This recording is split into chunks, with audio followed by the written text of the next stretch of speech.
नहीं हूं और इंसान हूं। वैसे भी वह ज्ञान किस काम का जो इतना घमंडी और आत्म केंद्रित हो कि अपने अतिरिक्त दूसरे की चिंता ही न कर सके। ऐसा ज्ञान तो अज्ञान से भी बुरा है। बुद्ध की बातें सुनकर व्यक्ति को उलझन दूर हो गई। उस दिन से उसकी सोच व आचरण दोनों बदल गए। कथा का सार यह है कि ज्ञान तभी सार्थक होता है जब वह लोक कल्याण में संलग्न हो। महात्मा बुद्ध ने युवक को सत्संग का महत्व समझाया। महात्मा बुद्ध एक गांव में ठहरे हुए थे। वे प्रतिदिन शाम को वहां पर सत्संग करते थे। भक्तों की भीड़ होती थी क्योंकि उनके प्रवचनों से जीवन को सही दिशा बोध प्राप्त होता था। बुद्ध की वाणी में गजब का जादू था।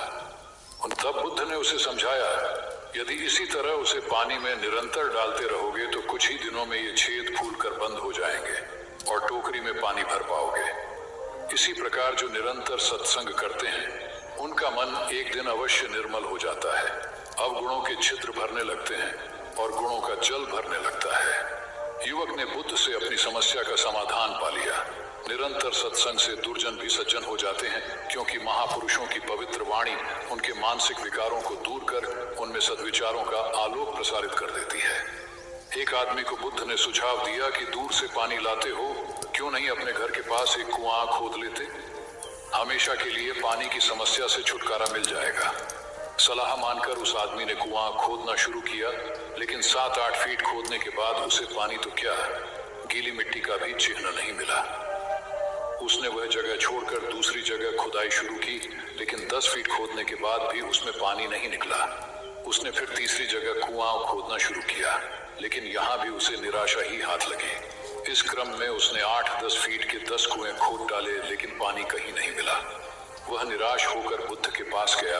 उसने बुद्ध को बताया कि मैंने 10 कुएं खोद डाले, मगर पानी एक में भी नहीं निकला। बुद्ध को आश्चर्य हुआ। वे स्वयं चलकर उस स्थान पर आए जहां उसने 10 गड्ढे खोदे हुए थे।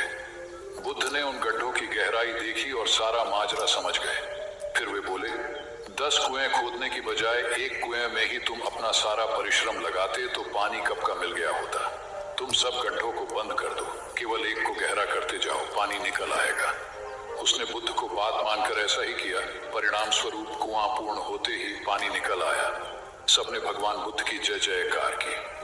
धन्ना सेठ के पास 7 पुश्तों के पालन पोषण जितना धन था। उसका व्यापार चारों तरफ फैला हुआ था, किंतु फिर भी उसका मन अशांत रहता था। कभी धन की सुरक्षा की चिंता तो कभी व्यापारिक प्रतिस्पर्धा में आगे निकलने का तनाव। चिंता और तनाव के कारण वह अस्वस्थ रहने लगा।